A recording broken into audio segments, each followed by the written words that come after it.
I see all spiritual teachings as, they're really strategies. They're strategies for awakening. Ideally, that's what they are. Otherwise, we think that they are statements of truth, or that the teaching itself contains the reality, which it really can't. It's all a pointer, which is one of the wonderful things and important things I learned in Zen. There's that old ancient teaching of not to mistake the finger pointing to the moon for the moon itself. And so the pointing is sort of, in a certain sense, it's a strategy to help awaken. Now, if somebody's struggling and they're really striving and they're really all tied up, then a teaching that tells you there's nothing to do, there's nowhere to go, there's nothing to attain, as it might hit you in a certain way. It might kind of put something between that searching and your own struggle. In other words, it might cause a gap. If it causes a gap in the struggling, then maybe reality comes in. But if we take it just in and of itself, there's nothing to seek, there's nowhere to go, there's nothing to do. It's like, well, that's relatively true. It's close to as a pointer. But some people seem to not have to struggle, others seem to have to struggle. Do you know? And the problem is, if we put a teaching, if we impose a teaching upon our experience, then the teaching starts to take us away from experience. It takes us away from experience. So I could say, you don't have to struggle. You don't have to strive for a reality. I mean, how could you have to strive for a reality? Because reality, by the very nature of it, would be what really is, as opposed to what we imagine or think to be. And since it is that, we can't approach it, can we? We can't find it because it's not lost. It's the very matrix. And it's the very matrix of our own existence, and in which we exist within. And so that has a certain truth to it, right? But to realize that, sometimes it takes the letting go of the search, and sometimes the search is really useful. I mean, yeah, I let go, but I let go after years of really ardent searching and struggle, really searching. So my lone letting go was actually sort of a spiritual, psychic, emotional, even intellectual exhaustion. So, okay, I let go. But if someone had just come to me and said, don't do all that, could I have heard them? I don't know. Probably not. So I think it's important to see that a lot of these pointers I think they're better taken as potential teaching strategies than statements of absolute truth. Absolute truth, you got to come out and find out what it is for yourself. You can't put it into a statement.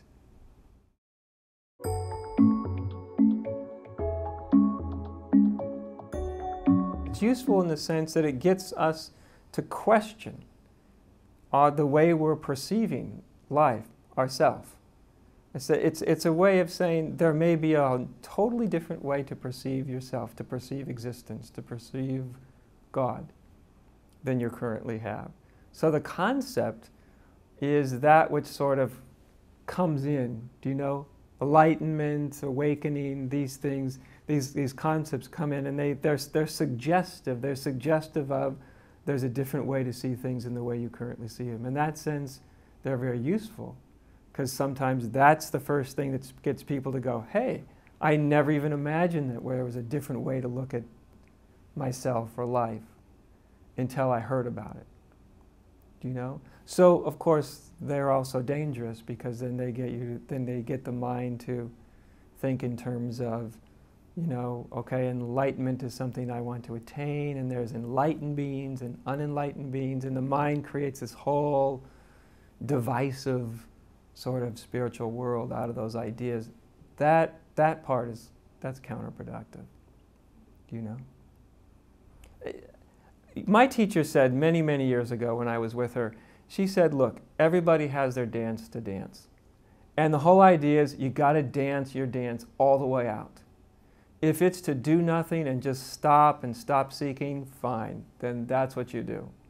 if it's to seek and question and really go at it with everything you've got, then that's your dance. And the only way that she had another statement, she said, only the phonies don't end up enlightened. Which is quite a cutting statement, isn't it?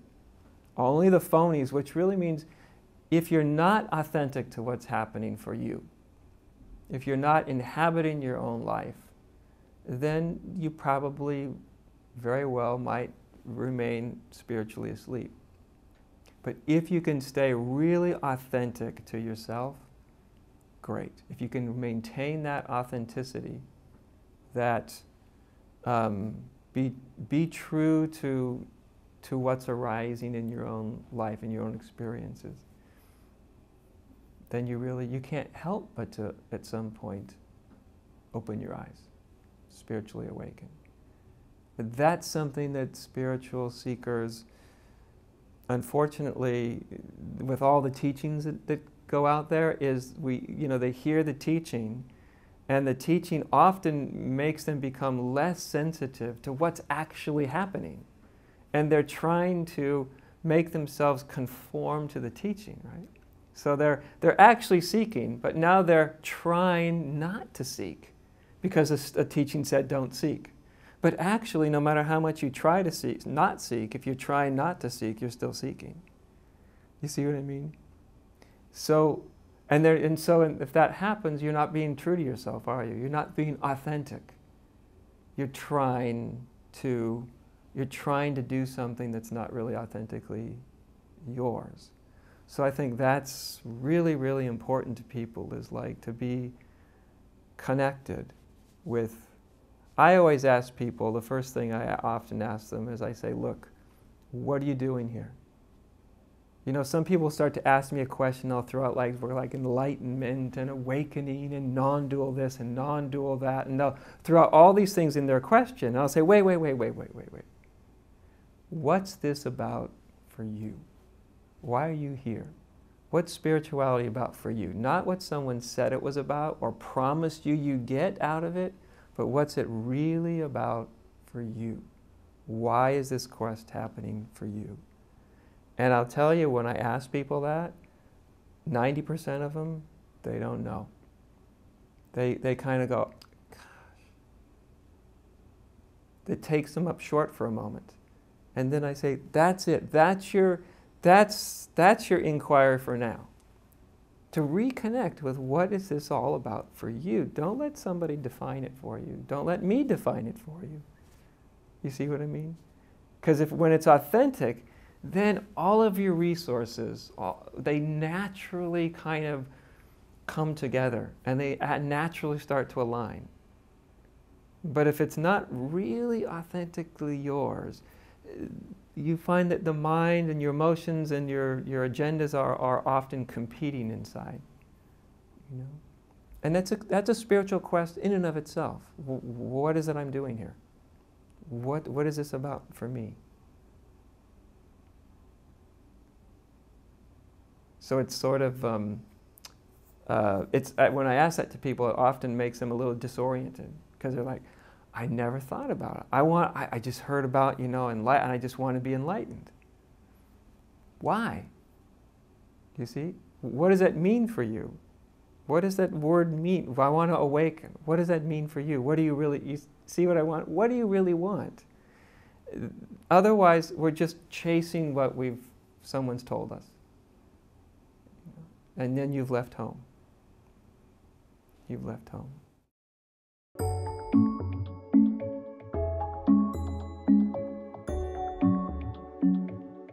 Oftentimes, I think most people's whole spiritual search is motivated by not wanting to suffer.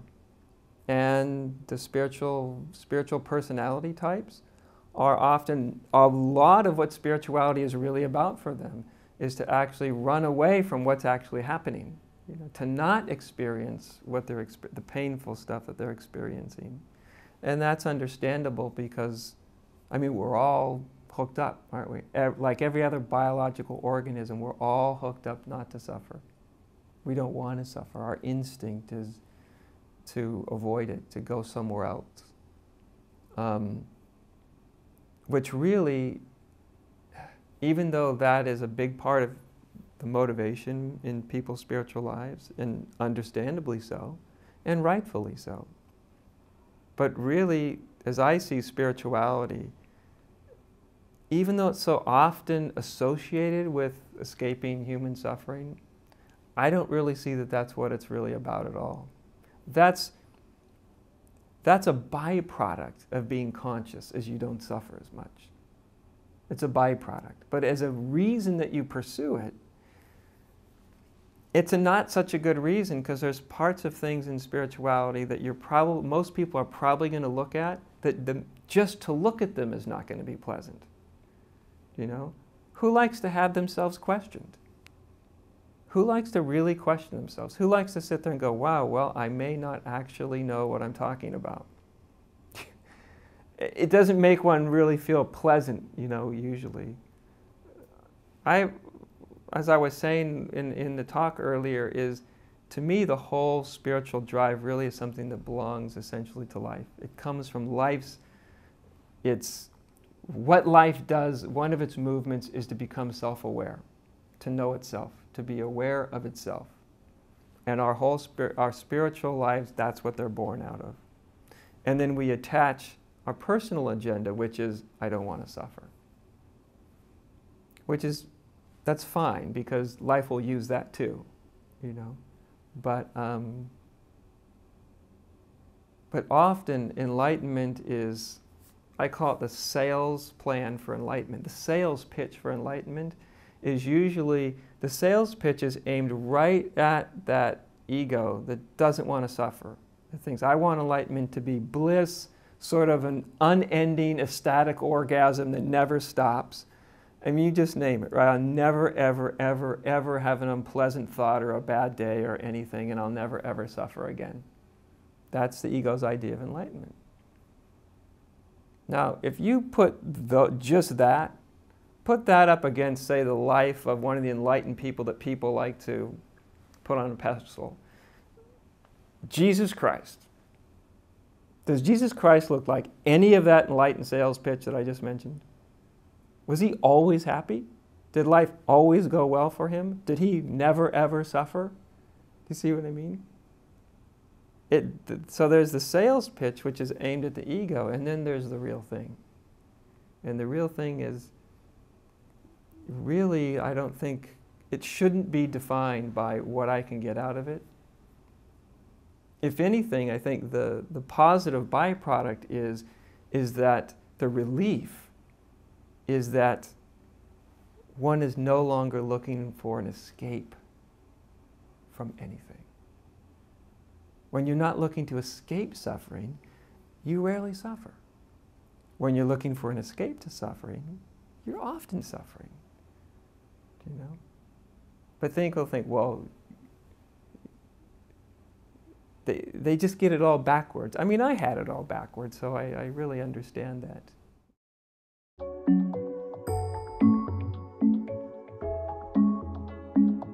It's the linking of the moments that creates time, that creates history, right? And then I have this whole history that I can feel really bad about, whether it's 10 years ago or even 5 minutes ago.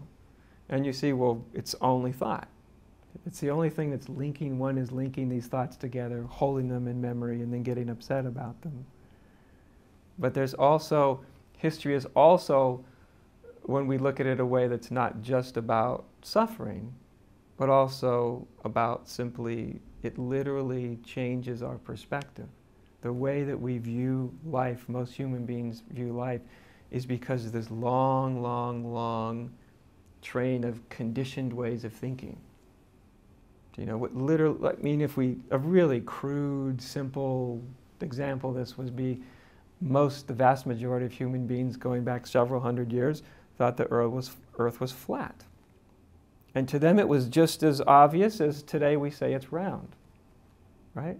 But to them it was flat. And so a lot of things about their life were actually based on the fact that they thought earth was flat. And then it didn't have to be that way. So everything they based their life on around the world being flat was an illusion. They were living in a dream. They were living in an unreality. And we usually think, oh, those poor people, they thought the earth was flat. How ignorant could they be? And we never notice that, hey, every single day, every day I pick up the newspaper, I read newspapers, and things we told were really true. Remember that? Like women in hormone replacement therapy. And now we know, God, it causes cancer. It's terrible for them. But go back 15 years ago, and this is true. This is what all you women should be doing. It'll make you feel great. It'll make, it'll make life a lot better. And now it's totally the opposite. And that's right in the middle of our scientific age, isn't it? So science proved that it was helpful, and then science proved that it was harmful. And isn't this happening constantly? Drugs on the market, that said, this is great, and they come out and go, oh, this, you may die from this thing. 50% of the people that take it develop heart attacks later in life. These are just simple examples, but they're ways in which our collective assumptions about something literally change the way we see things. And can consciousness break free of all that? So we think of breaking free of my own conditioning, but can we break free of humanity's conditioning? Can consciousness actually free itself from that?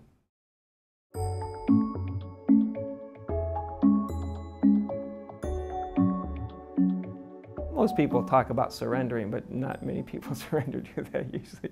It fails. And then, what you could call the timeless, in the background, then we can see it. Then, oh, I never knew that was here. But even that isn't the, but then we get, often people then get the world down to what I call a nice manageable duality. Because often they end up with, okay, now I am consciousness, or I'm awareness, and then there's everything else. There's this world of time and form and all this stuff going on, and I'll just be this. And I'll call this non-dual. See, but it's not non-dual if that's one's understanding of it. Now you just have a nice duality. Ultimately, it's not, as I see it, it's, yes, we go to this sort of timeless background of consciousness or awareness. Absolutely. Very liberating, isn't it? Very, very freeing. Very profound and very beautiful. And yet, if taken in and of itself, we've just switched sides of illusion. We've gone from form and time to formlessness and timelessness. And we've went, well, this one's more true because it's more comfortable, basically. It feels better. But really, the truth is only when these two kind of collapse together, right? That this world of form is the timeless. So that what we call form is emptiness. It is consciousness. That's what it is. Then there's no stance anymore, is there? There's no sense of, okay, I have to remain as awareness. We only have to remain as awareness if we don't really know that this wall is awareness, that your car is awareness, that this existence is also. Once we know that, then we're finally freed, are we not? Finally are we freed from the me trying to get into the right state and stay there. And only then, because then the duality really collapses.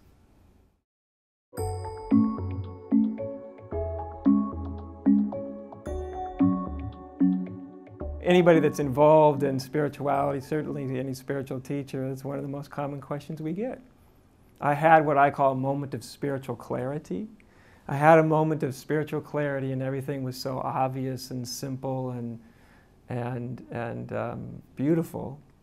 And then I seem to have fallen out of it.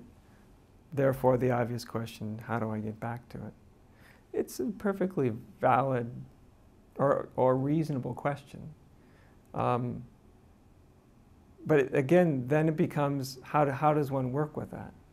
Because then we start, if we work with it in a way that's based on confusion, then we're trying to get back to the experience. But the problem is, if you get back to the experience, 99% is you're going to fall out of again anyway. And then you try to, then you get it back, and then you fall out. And then you get it back, and then maybe you fall out. And then it spontaneously, and this terrible seesaw back and forth between getting it and losing it tends to ensue, you know. And that's the point where some of the teachings that are the best teachings to open us, to induce that moment of spiritual clarity, that spiritual awakening, those teachings may not be what we need after we've had a taste of it. You see, because I often say to people, look, if you've had a real taste, if you've had a moment of real spiritual clarity, the question, it makes sense that the question is, how do I get it back? But that question isn't really relevant. The only relevant question is in any moment of spiritual clarity, what we know is that what we really are is what we really are. We always were that. So it can't actually go away. It can't really be lost. Therefore, it can't be grasped. So if what we are is always, always present, continuously present, the question isn't, how do I get back to what's continually present? The question then becomes something more like, how is it that I unenlighten myself? How is it that right now, this mind is unenlightening me? How is it doing that?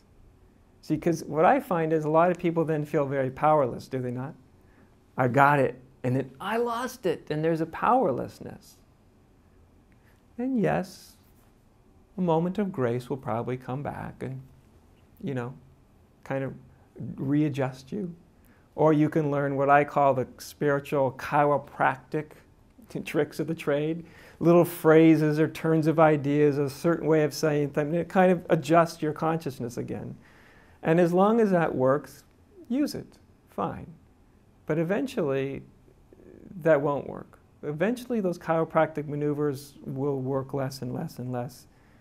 And then, at some point, I find people often have to really start to look at, okay, how is it that this mind, what exactly is happening in this body-mind, exactly, precisely, that seems to cause me, that creates this experience called I lost it?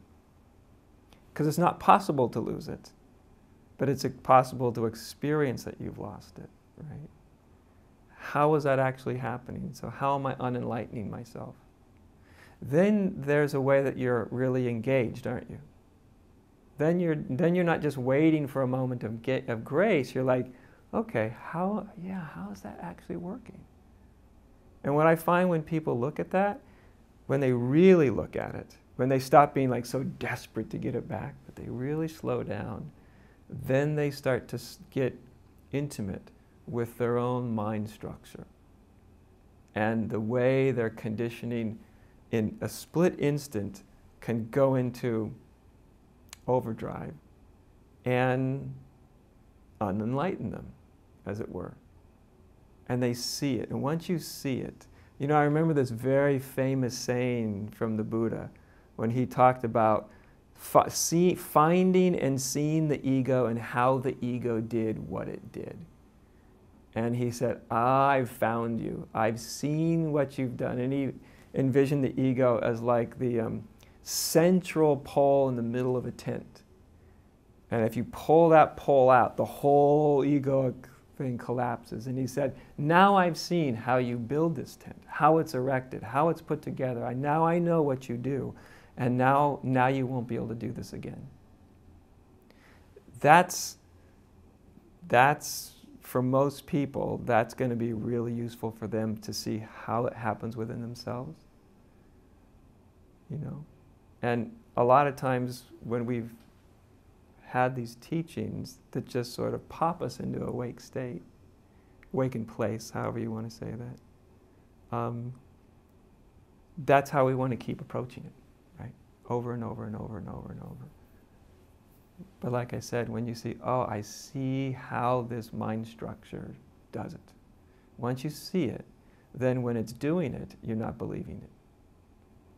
So, but up until that time, it can be very frustrating and very, very painful to fall in and out of grace. It can be very, very painful indeed. Yeah. A lot of people, wherever I go, that's the place they're in. Lots of people have had lots of moments of real spiritual clarity, really significant, profound, transformative moments or days or weeks or months, in some cases years. And even after years, sometimes it can all be contracted, contracted back. And I remember when I first started to teach, and that was almost about 14 and a half years ago, and there was a whole non-dual fad was really getting going, and the teachings were really powerful, especially then because nobody had heard them before, really, not that much. And so they had this, the biggest impact of a teaching is its surprise shock value. Once you become acculturated into it in your mind, it's no longer surprising or shocking, so its value isn't as much as it was. But so I remember during those days, there was like people having spiritual awakenings. It was like popcorn going off, And they all thought, this is it. We're all awake. We're all enlightened. Isn't this lovely? And I remember flying back from Los Angeles, talking to somebody that I'd gone there with. And I said, I wonder what's going to happen when the other shoe drops. Because I knew the other shoe would drop. I'd been through it, I'd been through it all in my own spiritual search, and I'd seen it. And sure enough, the other shoe years later started to drop, and then people go, I lost it. Now everybody wanted to know, I lost it, or I thought I lost it. How do I get it back? And then, whole other sort of mass movement in what people were looking for spiritually unfolded. And like I said, what I saw is they kept using teachings that worked for an initial moment of spiritual clarity. And it took time, usually before their own experience humbled them enough to realize that it's not quite that simple for most people. If you have the karma of a small flea, you'll have a spiritual awakening, and pretty much that's it. The conditioned mind, the ego, lets go, it doesn't contract back, and you never lose that perception, and that's it. Every now and then. But for the other 99%, there's more to the picture. That investigation, that deep clarity of how is it that I'm unenlightening myself?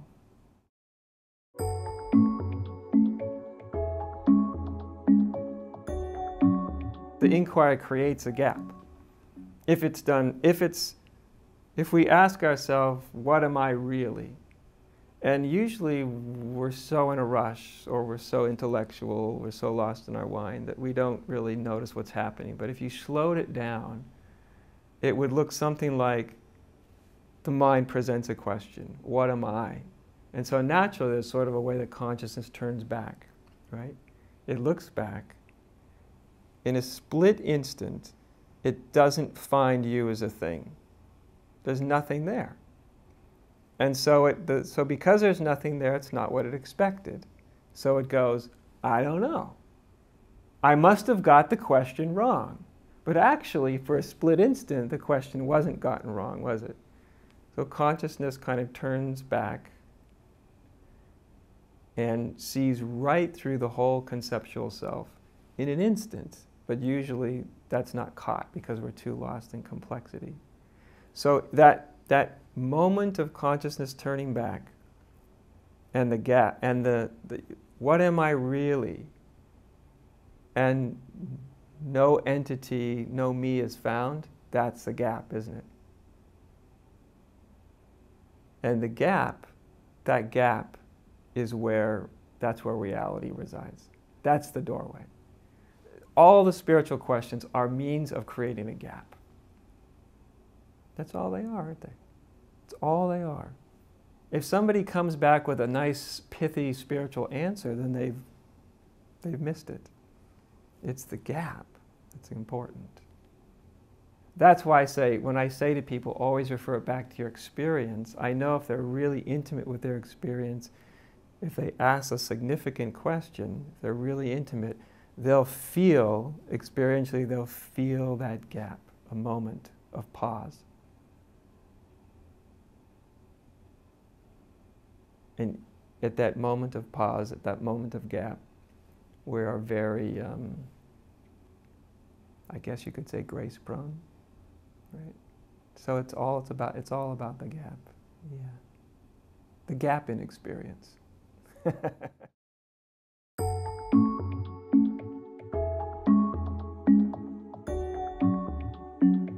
I think one of the real common illusions is that spiritual awakening is like that's the end.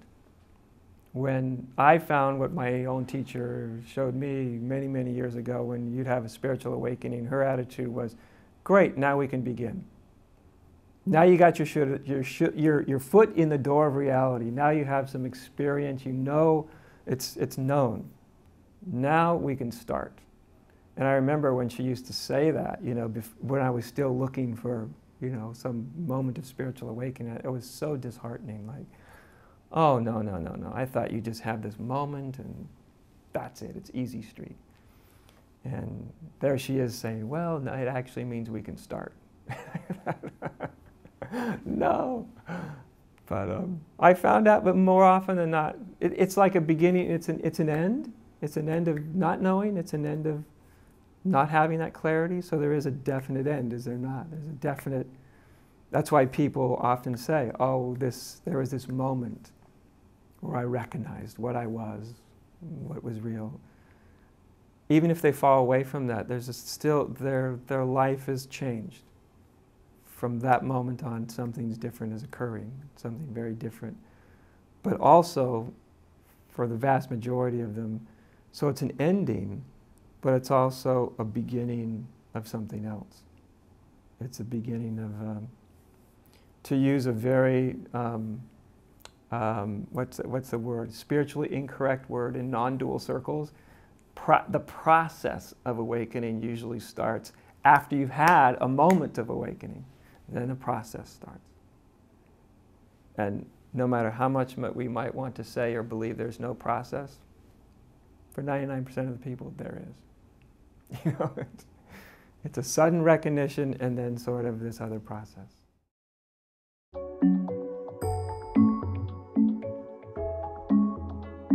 In every moment, life is complete, isn't it?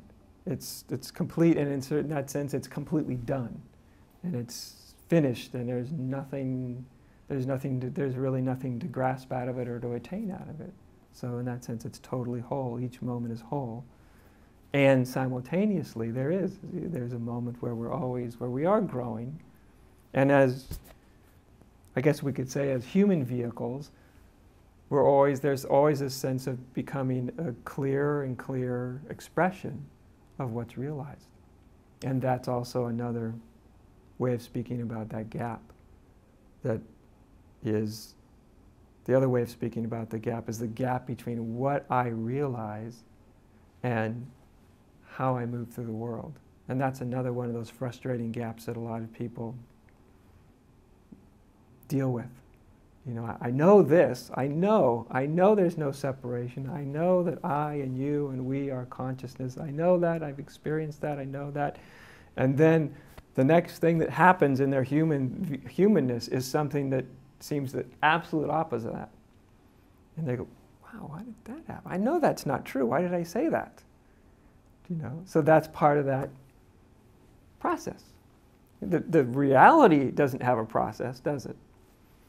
The suchness of existence doesn't have a process, but its coming into form seems to be continuous.